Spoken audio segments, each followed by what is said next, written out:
இந்த கூட்டத்தொடர் முழுவதும் அவர்களை சஸ்பெண்ட் செய்ய வேண்டும் என்ற தீர்மானத்தை முன்மொழிகிறேன். மறுபடியும் அவர்களுக்கு ஒரு வாய்ப்பு தர வேண்டும் என்று நான் கேட்டுக்கொள்கிறேன். பிரதான எதிர்க்கட்சியாக இருக்கிற அதிமுகவினர் நம்முடைய முதல்வர் அவர்கள் சொன்னது போல வேண்டுமென்றே திட்டமிட்டு இந்த சபையினுடைய நடவடிக்கைக்கு குந்தகம் விளைவித்து அதன் மூலமாக ஏற்கனவே திராவிட முன்னேற்ற கழக வெற்றியை மறைப்பதற்காக ஒரு நாடகம் ஆடிக்கொண்டிருக்கிறார்கள். எங்களுக்கு தெரியும், ஏற்கனவே அதில் அவைத்தலைவராக இருந்தவர் அங்கு இருக்கிறார்.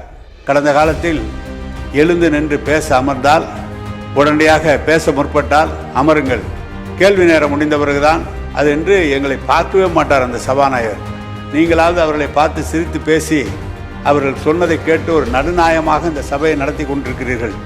உங்களுக்கே அவர்கள் நீங்கள் சொல்வதையும் கேட்காமல் தொடர்ந்து அவர்களை வெளியேற்றிய பிறகு முதலமைச்சர் அவர்கள் பெரும்பதற்கு அவர்களை மீண்டும் அழைக்க வேண்டும், அவர்களோடு அவர்கள் உரையாட வேண்டும் என்ற எண்ணத்தோடு திருப்பி அழைத்த போது மீண்டும் அவர்கள் அதே தவறுகளை செய்கிறார்கள்.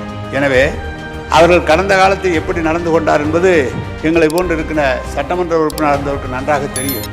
எல்முனை அளவு கூட அவங்களிடம் ஜனநாயகம் இருக்காது. ஆனால் இன்றைக்கு ஜனநாயகத்தோடு நடக்கிற இந்த அவையை சீர்குலைக்க அவர் முற்பட்ட காரணத்தால் பேரவையின் அலுவல்களில் நடைபெற விடாமல் இடைமறித்தும் பேரவையின் விதிகளுக்கு மாறாக அவையில் குந்தகம் செய்து வருவதாலும் சட்டமன்ற பேரவை விதி 121 உள் விதி 2 கீழ் இன்றைக்கு அவைக்கு வருகை தந்து கலவரத்தில் ஈடுபட்ட நபர்களை மட்டும் இந்த கூட்டத்தொடர் முழுவதும் அவர்களை சஸ்பெண்ட் செய்ய வேண்டும் என்ற தீர்மானத்தை முன்மொழிகிறேன்.